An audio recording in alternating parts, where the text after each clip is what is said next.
ពុនលឺត្រជាក់បានភ្លឺក្នុងភ្នែករបស់សៀវយានគាត់បានក្រវីដៃរបស់គាត់ហើយអណ្ដាតភ្លើងបានឆេះចេញពីដៃអាវរបស់គាត់វាបានប្រែក្លាយទៅជាសត្វភ្លើងដ៏កាយសាហាវដែលប្រញាប់ប្រញាល់ឆ្ពោះទៅរកការបំបែកលំហជាមួយនឹងល្បឿនដួយប្លែកបន្តោជីសត្វដ៏កាយសាហាវបានបង្ហាញខ្លួននៅពីមុខកាសែភ្នែកខណៈពេលដែលបញ្ចេញនៅសីតុណ្ហភាពខ្ពស់ប៉ុន្តែមុនពេលដែលវាអាចផ្ទុះដៃដែលមានរាងដូចឆ្អឹងពណ៌សត្រូវបានលាតសន្ធឹងភ្លាមពីស្នាមប្របែកវាបានឆក់យកអណ្ដាតភ្លើងហើយអបខ្មៅបានឆេះឡៅ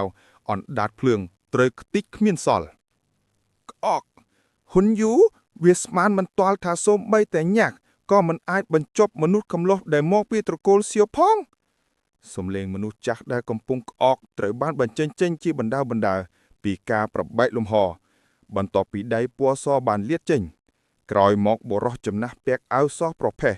ដើរយឺតចេញពីស្នាមប្របែកហើយបង្ហាញខ្លួននៅចំពោះមុខភ្នែកអ្នកគ្រប់គ្នាប្រុសរបស់អ្នកចាស់ទុំម្នាក់នេះគឺខុសពីគេខ្លាំងណាស់ដៃរបស់គាត់កាន់ដំបងមួយភ្នែកទាំងពីររបស់គាត់ជ្រៅខណៈពន្លឺពណ៌បៃតងដ៏ស្ងប់ស្ងាត់បានបញ្ចេញចេញភ្នែកទាំងពីរគាត់បានផ្ដល់ឲ្យមនុស្សម្នាក់នូវអារម្មណ៍ដ៏អាក្រក់និងចម្លែកបំផុតឧបទ្ទវហេតុមួយបានកើតឡើងបើមិនដូច្នេះទេខ្ញុំនឹងមិនប្រើរមោលលំហនេះទេហ៊ុនយូងក់ក្បាលបន្ទាប់ពីឮពាក្យរបស់បរិសុទ្ធចំណាស់នោះបន្ទាប់មកគាត់បានក្រឡេកមើលសៀវយានហើយនិយាយថាគាត់បានវឹកហាត់នៅក្រោមដើមឈើបុរាណពោធិសត្វអស់រយៈពេល1ខែហើយកម្លាំងរបស់គាត់បានឡើងទៅដល់ដំណាក់កាលការផ្លាស់ប្ដូរទី9នៃកំពូលដូសុនម្យ៉ាងទៀតគាត់នៅតែមានគ្រាប់ពូជពោធិសត្វមួយចំនួននៅក្នុងដៃរបស់គាត់អូគាត់មានការភ្ញាក់ផ្អើលបន្តិចនៅពេលឮរឿងនេះភ្នែករបស់គាត់ដែលមានពន្លឺពណ៌បៃតងបានសម្លឹងចុះមកលើសៀងយានស្នាមញញឹមដ៏ចម្លែកមួយបានលេចឡើងលើទឹកមុខស្រពោនរបស់គាត់នឹកស្មានមិនដល់សោះថាអ្នកកំឡុននេះជួបសំណាងបែបនេះសៀវយានងក់ក្បាលពេលប្រឈមមុខនឹងភ្នែករបស់ហ្គូយូគាត់ដកដង្ហើមចេញយឺតវាហាក់ដូចជាថាទីបំផុតគាត់នឹងប្រយុទ្ធជាមួយបានសេងពិតប្រាកដនៅថ្ងៃនេះមនុស្សទារឆានទាំងនេះបានកោះហៅអ្នកជំនាញមកពីត្រកូលរបស់ពួកគេគូហួរស្រែកយ៉ាងខ្លាំងពេលឃើញអ្នកណាមកដល់ការបង្ហាញរបស់ Gu Qingyang ក៏មានសភាពអបអួរផងដែរគាត់បានចាប់ដៃរបស់គាត់និងរមុលមួយបានលេចមកទីបំផុតគាត់បានបំបែកវាចេញប៉ុន្តែគាត់ភ្ញាក់ផ្អើលយ៉ាងខ្លាំងដែលបានរកឃើញថាមិនមានការប្រែប្រួលផ្នែកលំហទេទោះបីជាបានបំបែករមុលលំហក្តីវាគ្មានន័យទេលំហនៃទីនេះត្រូវបានផ្សារភ្ជាប់ដោយរូបភាពคล้ายៗរបួសបិសាចម៉ូយូរ៉ាដែលបានកោះហៅដោយយូហ្វងបើមិនមានការអនុញ្ញាតពីគាត់ទេភាពប្រែប្រួលនៃលំហមិនអាចបញ្ជូនចេញបានទេសួងឲ្យគ្រប់វិក្បាលយឺតនិងនិយាយយ៉ាងទូនភ្លន់ក៏មានសមាជិកចំនួនក្រោយខ្លះថងដែរមកពីត្រកូលគូភ្នែករបស់គូយូងាប់មកចេញពីសៀវយានគាត់មើលក្រុមរបស់សួងអឺនិងសោយ Elder គូយូកុំឃ្លាយជាតិពេលវេលាជាមួយពួកគេស្ថានភាពនឹងអាចផ្លាស់ប្ដូរប្រសិនបើអ្វីៗត្រូវបានពន្យាលពេលយើងត្រូវតែចាប់ខ្លួនសៀវយានមុនសិនហាន់យូនិយាយដោយសំឡេងជ្រៅវាមិនងាយស្រួលទេសម្រាប់ពួកមនុស្សចាស់ៗទាំងនោះក្នុងការចេញមកទីនេះអ្នកគួរតែឈប់បញ្ជាឃ្លាមទៅគូយូងក់ក្បាលដោយអចេតនាពេលឮការជំរុញរបស់ហ៊ុនយូទោះបីជាគាត់និយាយបែបនេះក៏ដោយគាត់លើកឈើច្រត់ក្នុងដៃហើយបោលជំហានទៅមុខយឺតនៅលើអាកាសរូបភាពក្រោយពី3សន្លឹកបានលេចចេញជារូបរាងនៅពេលគាត់បានលេចចេញនៅចម្ងាយខ្លីពីសៀវយានមកដោយក្រុងជើងនោះបានបង្ហាញពីស្នាមញញឹមដកកាយសាហាវដោយគាត់បាននិយាយថាវាដូចជាគ្មានកម្លាំងសោះឈាមមិននឹកស្មានដល់អ្នកជំនាញមួយចំនួននៃត្រកូលហ៊ុនរបស់យើងបានស្លាប់នៅក្នុងដៃរបស់អ្នកឈ្មោះរបស់អ្នកគឺល្បីនៅជុំវិញត្រកូលហ៊ុនរបស់យើងសៀវយានគឺគ្មានការបញ្ចេញមកអារម្មណ៍អ្វីទេគាត់អាចដឹងពីសម្ពាធដ៏ធំសម្បើមដែលចេញមកពីគូយូនេះសៀវយានគឺជាអ្នកសិទ្ធិនៅកម្រិតការផ្លាស់ប្ដូរទី9នៅកំពូលនៃថ្នាក់ដូស៊ុនប៉ុន្តែគាត់មិនមែនជាបានសេញពិតប្រកបនោះទេគាត់ខ្វះខាតបើប្រៀបធៀបទៅនឹងគូយូនេះខ្ញុំចាស់បានគេស្គាល់ថាគូយូប៉ុន្តែអ្នកក៏អាចហៅខ្ញុំថាទៀនស៊ុនទី2បានដែរប្រហែលជាអ្នកប្រហែលស្គាល់ឈ្មោះដែលខ្ញុំបានកាន់រយៈពេលមួយរយៈមកហើយទោះបីជាខ្ញុំបានឈានទៅដល់ថ្នាក់បានសេងមកខ្ញុំចូលចិត្តឲ្យអ្នកផ្សេងទៀតហៅខ្ញុំថាសែនគូយូបាននិយាយដោយសំឡេងស្អើទៀនស៊ុនទី2ត្រប៉ាក់នៃរបស់សៀវយានញ័រមិត្តចាស់នេះពិតជាទៀនស៊ុនទី2នៃសៅប្រលៀងមែនវាពិតជាករណីនៃអ្នកដែលនៅជួរមុខដែលខ្លាំងបំផុតនៅពេលដែលវាមុខដល់គេហៅថាទៀនស៊ុនទាំងនេះគាត់ឆ្ងល់ថាតើទៀនស៊ុនទី1ខ្លាំងប៉ុណ្ណាប្រហែលជាគាត់ជាអិសរាយជនបានសេញបេះដូងរបស់សៀវយានស្រក់ដោយអចេតនាពេលគាត់គិតអំពីទៀនស៊ុនទី1កម្លាំងរបស់ត្រកូលហ៊ុននេះពិតជាអស្ចារ្យណាស់ហើយមិនអាចមើលរំលងឡើយប្រសិនបើមនុស្សម្នាក់មិនមានកម្លាំងរបស់ដូសេងទេវានឹងពិបាកនឹងការពារខ្លួននៅពេលប្រយុទ្ធជាមួយនឹងពួកគេលឺរឿងនេះចប់ហើយថាគោនឹងធ្វើចម្រាញ់បេះដូងផ្លែពោធិសត្វភ្លាមមានតែការឈានទៅដល់ថ្នាក់បានសេងប៉ុណ្ណោះទើបខ្ញុំមិនចាំបាច់ខ្លាចសាលពលឹង សៀវយន្តចាប់កណ្ដាប់ដៃរបស់គាត់តាំងពីគាត់នៅជាដូជាពីមុនមកគាត់ប្រើភាពគ្រឿច្អូននៃសាលព្រលឹងដើម្បីបង្កើនកម្លាំងរបស់គាត់លុះត្រាតែគាត់បានបង្កើនកម្លាំងរបស់គាត់តើគាត់នឹងអាចរួចជីវិតពីការប៉ះទង្គិចជាមួយនឹងជំនាញខ្លាំងដែលសាលព្រលឹងបានបញ្ជូនមកមែនហើយការណែនាំបានចប់ហើយអស់ពេលជាយូរយ៉ាណាស់មកហើយដែលជឿមនិយាយច្រើនណាស់មិត្តវ័យក្មេងមកពីត្រកូលសាវតើអ្នកនឹងត្រឡប់ទៅត្រកូលហ៊ុនជាមួយខ្ញុំឬតើយើងនឹងប្រយុទ្ធគូយកអយ៉ាងស្រទន់ហើយស៊ូសំណួរមួយខណៈដែលភ្នែកពណ៌បៃតងរបស់គាត់បានមើលលើសៀវយឿនទឹកមុខរបស់សៀវយៀនគឺត្រជាក់រាងកាយរបស់គាត់ញ័រហើយស្លាបឆ្អឹងពណ៌បៃតងក្រហមមួយគូលាតសន្ធឹងពីក្រោយគាត់ភ្នែករបស់សមាជិកមកពីគុលសម្ព័ន្ធបិសាចមយូរ៉ាញ័រនៅពេលពួកគេឃើញស្លាបឆ្អឹងទាំងនេះលេចឡើងពួកគេអាចដឹងពីអារម្មណ៍ដែលធ្លាប់ស្គាល់ពីពួកគេធុនតើអ្នកអាចរៀបរៀងគាត់មួយរយៈបានទេសៀវយិនបែរក្បាលទៅសួរធុនដោយសំឡេងញ៉ាំងជ្រៅបាន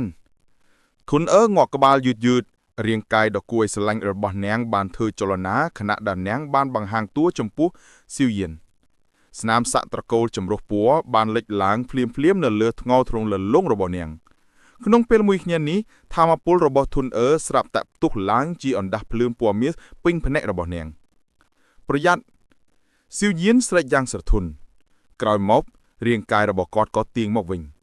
គាត់ក្រវីដៃហើយចង្គំភ្លើងចំនួន5បានលេចឡើងនៅពីមុខគាត់វាហាក់ដូចជាសៀវយិនយល់ថាគាត់ត្រូវតែបញ្ចេញការវាយប្រហារដ៏ខ្លាំងក្លារបស់គាត់ប្រសិនបើគាត់មានបំណងចង់កំចិតគូយូនេះតើអ្នកនឹងរួមបញ្ចូលភ្លើងឋានស៊ូឡើងវិញដែរទេទឹកមុខប្រហុំរបស់គូយូញ័រដោយមិនដឹងខ្លួនពេលឃើញសៀវយិនដកថយគាត់ឮថាសមត្ថភាពរបស់សៀវយិននៅក្នុងការរួមបញ្ចូលភ្លើងឋានសួគ៌ពីសមាជិកមួយចំនួននៃត្រកូលហ៊ុនវាច្បាស់ដោយសារការរួមបញ្ចូលនេះហើយដែលអ្នកជំនាញទាំងនោះមកពីត្រកូលហ៊ុនបានបញ្ចប់ការវិលត្រឡប់មកវិញដោយបរាជ័យមនុស្សចាស់មួយនេះពិតជាចង់ដឹងចង់ហែលថាតើកម្លាំងរបស់ការរួមបញ្ចូលអណ្ដាស់ភ្លើងឋានសួគ៌របស់អ្នកពិតជាគួរឲ្យភ័យខ្លាចដូចការចចាមអារាមនិយាយឬទេគូយ៉ូនេះជាមនុស្សមានជំនាញនិងក្លាហានកម្លាំងស្នាបានសែងរបស់គាត់បានផ្ដល់ឲ្យគាត់នៅដើមទុនគ្រប់គ្រាន់ដើម្បីមើលងាយមនុស្សគ្រប់គ្នាដែលមានវត្តមាននៅទីនេះសូម្បីតែថ្នាក់ធានតោស្គីវក៏ពិបាកក្នុងការបង្វែរចំណូលដោយសារតែគម្លាតដែលមិនអាចពិពណ៌នាបានទោះយ៉ាងណាក៏ដោយគូយ៉ូនឹងមិននឹកស្មានដល់ឋានអ្នកជំនាញត្រកូលហ៊ុនដែលធ្លាប់ប្រយុទ្ធជាមួយសៀវយ៉ែនត្រឡប់មកវិញនោះក៏មានចិត្តគំនិតបែបនេះស៊ុនអោរបស់ត្រកូលគូជាម្ចាស់ខ្សែលោហិតដ៏ទេវភាពនិងមានពាក្យចចាមអារាមថាជាមនុស្សដែលមានឈាមល្អអត់ប្រមូតបំផុតក្នុងត្រកូលគូភ្នែករបស់គូយូសម្លឹងមើលស៊ុនអោពីចម្ងាយស្នាមញញឹមញញែនបានលេចឡើងលើផ្ទៃមុខរបស់គាត់ខណៈដែលគាត់និយាយថាសក្តានុពលរបស់អ្នកល្អណាស់ប៉ុន្តែបច្ចុប្បន្នអ្នកមិនសមជាមួយខ្ញុំនោះទេប្រយោគចុងក្រោយរបស់គូយូទើបតែបានបន្លឺឡើងនៅពេលដែលរាងកាយរបស់គាត់បានបាត់បង់យ៉ាងចម្លែកទុកមុខរបស់ស៊ុនបានផ្លាស់ប្ដូរពេលឃើញគាត់ផ្លាទីរាងកាយដ៏ស្រឡាងរបស់នាងស្រាប់តែថយមកវិញខណៈដែលបាតដៃរបស់នាងដែលហ៊ុំព័ទ្ធដោយអណ្ដើតភឿងមៀបានបក់បោឆ្ពោះទៅរកកន្លែងមួយនៅអាកាសបាតដៃរបស់នាងត្រូវបានបង្កប់ដោយសតង់ភាពដ៏គ្រោះថ្នាក់លំហបានបង្កួចទ្រង់ទ្រីពេលបាតដៃរបស់នាងបែងចេញទៅហើយមានរូបរាងមនុស្សចាស់កោងបានលេចឡើងតួលេខនេះគឺសកម្មភាពរបស់លោកសែនគូយូហេអារម្មណ៍របស់អ្នកល្អណាស់មិនខ្លាចទេថាអ្នកជាសមាជិកត្រកូលដែលមានសក្តានុពលខ្លាំងបំផុតក្នុងត្រកូលគូទេសែនគូយូបានសាកយ៉ាងចម្លែកបន្ទាប់ពីត្រូវបានបង្ខំឲ្យបង្ហាញតួដោយស៊ុនដៃរបស់គាត់ប្រៀបដូចជាពូពីខណៈដែលវាវិលយ៉ាងចម្លែកបន្ទាប់មកវាប៉ប៉ាជាមួយនឹងបាតដៃរបស់ស៊ុនដូចរន្ទះបន្ទាត់បន្តោះខ្យល់ដ៏គួរឲ្យភ័យខ្លាចដែលអំដោយកម្ដៅខ្លះបានបក់មកលើមេឃរាងកាយរបស់សែនគូយូមិនបានរើទេប៉ុន្តែស៊ុនបានបញ្ចេញសម្លេងថ្ងោជើងនាងដើរថយក្រោយស៊ុនធ្វើឲ្យរាងកាយរបស់នាងមានលំនឹងភ្លាមបន្ទាប់ពីបានឈានដល់ជំហានចុងក្រោយដៃរបស់នាងត្រូវបានដាក់ចូលគ្នាពួកវាបានលេចចេញដូចជាផ្កាឈូកខណៈពេលដែលពួកវាបានបង្កាត់ត្រាដ៏ស្មុគស្មាញជាច្រើនអណ្ដាតភ្លើងពណ៌មាសភ្លឺបានផ្ទុះចេញពីរាងកាយរបស់ស៊ុននៅគ្រប់ទិសទីនៅពេលដែលត្រាទាំងនេះបានផ្លាស់ប្ដូរមេឃទាំងមូលហាក់ត្រូវបានឆាបឆេះភ្លាមខណៈអណ្ដាតភ្លើងពណ៌មាសបានលេចចេញក្រឡេកមើលអណ្ដាតភ្លើងដ៏ភ្លឺដែលបានឆាបឆេះភ្លាមពីស៊ុនទឹកមុខភ្ញាក់ផ្អើលក៏បានឆាបឆេះពេញមុខគូយូសម្លេងរបស់គេបានបង្លឺលើមេឃ អណ្ដោតភ្លើងដែលជាអណ្ដោតភ្លើងសំណុំរដកត្រកូលហ្គូដែលជាប់ចំណាត់ថ្នាក់ទី4លើចំណាត់ថ្នាក់ភ្លើងឋានសួគ៌វាមិននឹកស្មានថាក្មេងតូចនេះជាអ្នកអាចកម្ចាត់បាន